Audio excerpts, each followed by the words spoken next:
The final of our Meet the Athlete series. This time we are looking at the rest of the world.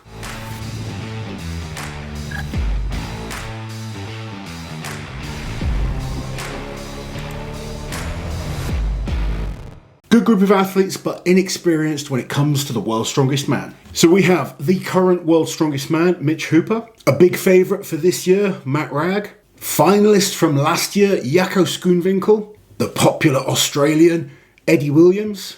Austin Andrade, who is representing Mexico. Evans Nana, who's going to be representing Ghana. Wesley Dewinski from Canada. And Tristan Hoth, also from Canada. Yeah, I'm sorry I couldn't find a better name than rest of the world, but it is what it is. Let's get straight into the quick facts. So like you said, not the most experienced athletes in terms of this competition.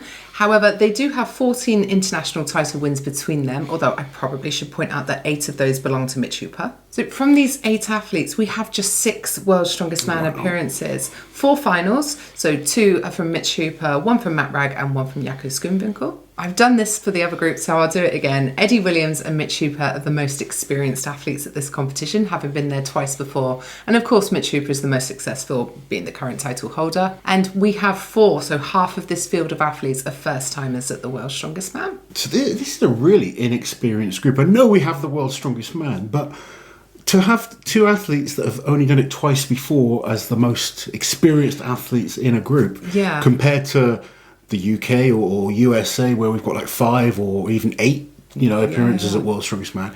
Very, very inexperienced group. Yeah, definitely. The 4 men who have been here haven't been here much. The most is 2, so quite a new bunch of athletes. Well, as we know, experience helps, but not always. And obviously, some of these athletes have done very, very well. You mentioned there 3 of them have made the final before. Let's look at the events and see how we think they can do. So as always, we are starting with the Webster stones. We've seen various different types of stones before. This is a new set of stones we've not seen anyone do before, but we do have data to go off for some of these athletes on similar events. Yeah, but not many of these athletes. So Mitch Hooper is one of the most experienced athletes actually in the whole competition at this type of event. He's done it 4 times before. Twice he's come first and twice he's placed second. His first places, interestingly, were both on heavier sets, so like Dinny style weights rather than nickel style, and this is going to be a nickel style event. Okay. And then Eddie Williams is the only other person in this group to have done a stone walk, and he holds the nickel stone world record. So that performance last year at the Strongman Classic was incredible. A little bit clumsy, but his grip was so strong and he just took these big strides. He was unbelievable at this event, and I feel it's an event that Eddie Williams really needs to take maximum points on. Yeah, probably. But it was almost like Buzz Lightyear falling with style for the last 5 meters. It was brilliant though. The way he held on to them was insane. So not too much experience when it comes to that event. Let's move on to the deadlift ladder. Starting with Mitch Hooper, he did this setup deadlift ladder at the 2022 World's Strongest Man, which was his first Worlds. He was actually in a really tough deadlift group. He had Konstantin Janasha, Bobby Thompson, Brian Shaw, Mark Felix and Gabe Pena, and he won the ladder in his group. Yeah, some big deadlifters, but we know he's done well on deadlift events. Yeah. Matt Ragg has won, not a ladder, but the last 3 times he's done deadlift, he has won the deadlift in competition. So expect, a good performance from Matt. If you follow Matt, he recently pulled an easy 460 kilos. He is a monster deadlifter. Yeah, he is. And then we've got some decent performances from the other guys. Austin Andrade is a great deadlifter. We saw him at the Deadlift World Championships last year. Evans Nana has won a deadlift ladder as well at the Strongman Champions League England. Yeah, Evans is very, very fast as well, so I think the deadlift ladder will suit him. So we move on to the sandbag steeplechase. Now, what about this one? Yeah, so again, it's a mixed bag of results here. Now, Jaco Schoonwinkel was incredibly fast in the loading last year in the groups. I'm looking forward to seeing him on that again. Mitch Hooper has won loading in his group the 2 times that he's done it. He did the sandbag steeplechase for the first time at the World Tour Finals, and do you remember, neck and neck with Tom right at the end, and he went down. So he ended up placing 4th there, beaten by Matt Ragg, who was in 3rd place. Eddie Williams was also at the World Tour Finals. It wasn't a good event for him, unfortunately. He placed 12th there. Yeah, and as I've mentioned in the other groups, this time round it's a much longer loading event, which I feel favours the fitter athlete. So we'll have to wait and see how it affects them. come comp day. And then Austin, they had a sandbag loading race at the America's Strongest Man competition in 2022, and he won it there. It's one of those things you just don't know, do you? We've seen with Mitch Hooper. One thing I'll say with loading, it's never the same. Every loading event is different. It's very rare that you see the same loading event put, especially at World's Strongest Man. They tend to change it all the time in terms of implements, distances, weights. Every single year it's different. So to track people's past results on it isn't always easy. And as I said about another group as well, sometimes the newer, younger, fresher athletes are actually much, much better than the seasoned athletes that have kind of been competing for a long time that maybe are a bit more powerful. The Viking press. This is an interesting one, and it could be perhaps Mitch's poorest event in the group stages. I mean, you know a lot more than me as his coach, but we've only seen him do Viking press once in competition before. That was at the Strongman Classic last year, and he placed 6th there. Yeah, Viking press is something we worked hard on in the off season because it's not such a, it's not like the axle where he can split jerk, but he has worked very, very hard on his shoulder and tricep strength. And he said he's looking forward to proving to people that he's not just a split jerker and has actually got strong shoulders and triceps. So I'm looking forward to seeing how he does because I've seen the training, he's looking good on it. However, yes, I'd agree. In terms of overhead, this is probably, in terms of results, one of his worst. And then we've got, interestingly, Matt Ragg and Jaakko Schoenwinkel both did Viking press at OSG, the year they both qualified up to World's Strongest Man. They both were joint 5th, so exactly the same result there. Good solid presses as well. I would say they've probably both improved since then as well. So it'd be interesting to see how they do on this one. Tristan Hoth is a decent presser as well. He's had some good results on Viking press, but it's not the best event for everyone, unfortunately. Eddie Williams in the Strongman Classic last year, I think he came last on the Viking press. Evans Nana hasn't had the best results on this event, and same with Wesley. So moving on to one of my favourites, the car walk. We've got some very good athletes when it comes to this event. Yeah, so interestingly, Mitch Hooper's only done car walk once in competition before. That was at his debut international show, 2022 World's Strongest Man. It's his first time doing a car walk. He did win it in his group.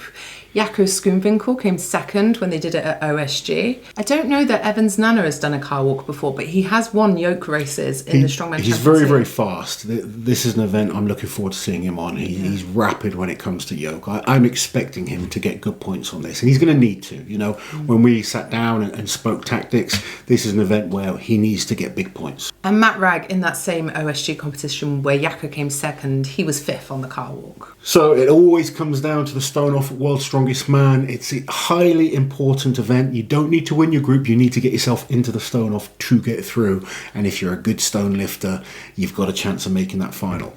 Who out of these athletes looks really good on the stones? Matt Ragg. So he was in the stone off last year. He beat Ivor Schmuxless, who just a couple of hours ago we were talking about. He's a great stone lifter. Yeah, he really is. Mitch Hooper, he hasn't had to do the stone off yet. He probably won't have to this year either. He's had varying results on stones, but when it's really mattered, he's pulled through. He came 2nd on the Atlas Stones last year. I will actually say this, you know, and I've said it about a few athletes. We know how good Rano is. I think if you take the speed element away on a set of stones, that actually suits Mitch. Yeah, I think so. His conditioning and fitness is extremely good. And some of the stone for reps we've done in training, he's prepared for this. He's not kind of banking on his laurels that he's going to win the group. Obviously, that is the goal, but he's prepared for the stone off if need be. Evans Nana's had some decent Atlas Stone results, and Wesley Davinsky, it's a good event for him as well. He was 2nd at the stones at OSG. Canadians are always good at lifting stones. They are good stone lifters. Now, it was really interesting. I mean, it wasn't interesting. It was incredible that Jaakko Schoenwinkel won the group last year, but Brian Shaw's last group at Worlds. I think it was a good thing probably for him because we have very little stone results for him. But what we do know is at the 2022 OSG, he only lifted 4 of the 6 Atlas stones, and it cost him the overall win there. He was leading going into the stones. He was, he took quite a drop after that. So if any of these athletes can make the final, which we expect a number of them can, how are they going to fare in the Giants medley? So I think we all expect this to be a really good start to the final for Mitch Hooper. He's really good at yoke. He's really good at frame carry. He just won the timber carry at the Arnold Strongman Classic. I think the fact that it's 20 metres with each implement really suits him well as well, because I think like some people, they're so close to making a mistake, but over a shorter course, you can get away with it. But when it's longer, it's more likely to see stumbles, put downs, that kind of thing. Sure. Yeah, I think Mitch is, the absolute one of the favourites when it comes to this event. I know that Jaco Schoonwinkel is good at this type of event, and I believe if he can make the final, Evans Nana can do very well on this. He's recently got a Guinness record in a frame carry on the Guinness record show, and he's quick when it comes to yokes as well. So if he can make the final, this will be the event he's looking forward to the most. Yeah, so Matt Ragg is an interesting one here, because I was looking at his, yokes and frames and farmers and that kind of stuff. There's not a ton of information, but it's average, I would say. So, he could have massively improved it since he's last done these events, but it will be interesting because with the likes of presumably Mitch, Evan, Tom, etc. in the final, you're going to want a good start, aren't you? Absolutely. Max Axel in the final at Worlds this year. Looking forward to seeing potentially some big numbers go up on the axle. Yeah, and it's a really hard one because most people have not done a max axle in competition. We don't see it pop up that often. Like some of these guys have great log results, like Wesley Dewinski's done a 193 log. Matt Ragg is such a strong man, but he sounded very worried about the axle when you did a talking strongman. I spoke to him recently. The clean is the issue when it comes to the axle. I say this so many times and people are like, what are you talking about? It's an overhead event.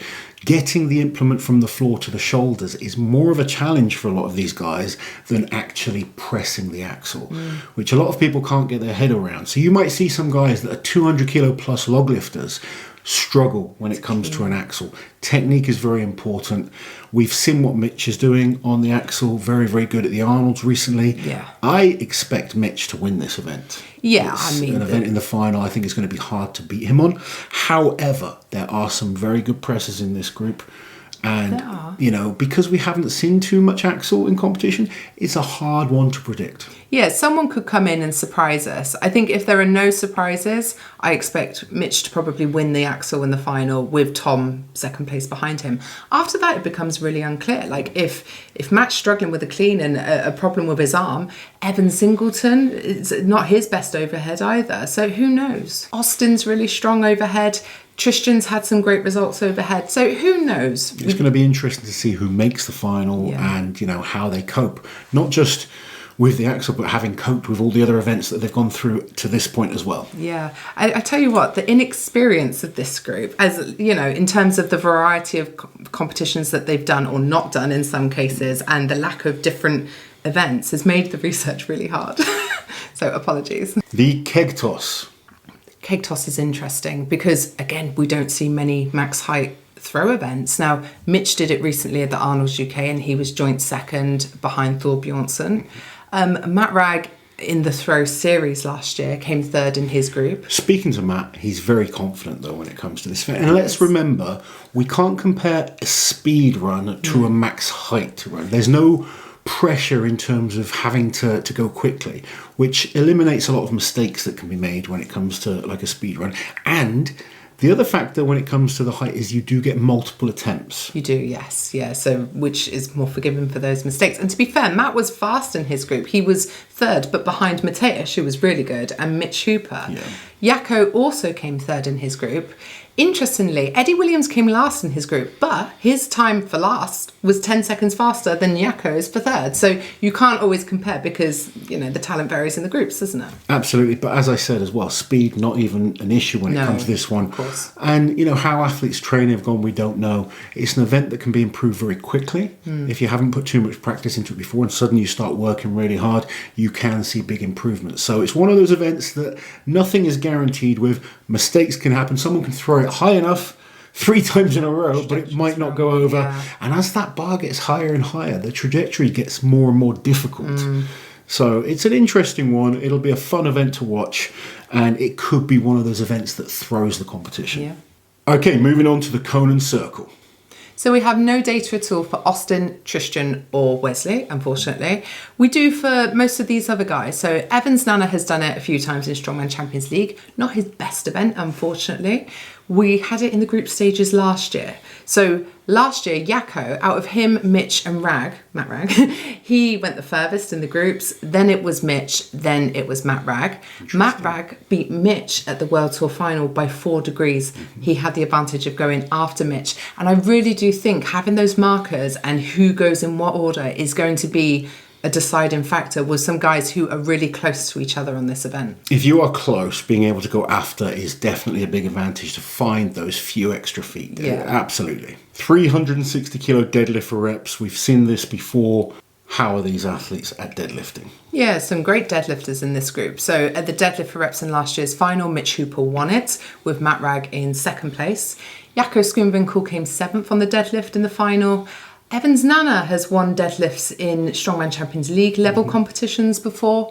It's a mixed bag. I think obviously Mitch and Matt are the standout big deadlifters. I would agree. We've mentioned the deadlift ladder in the heat stages.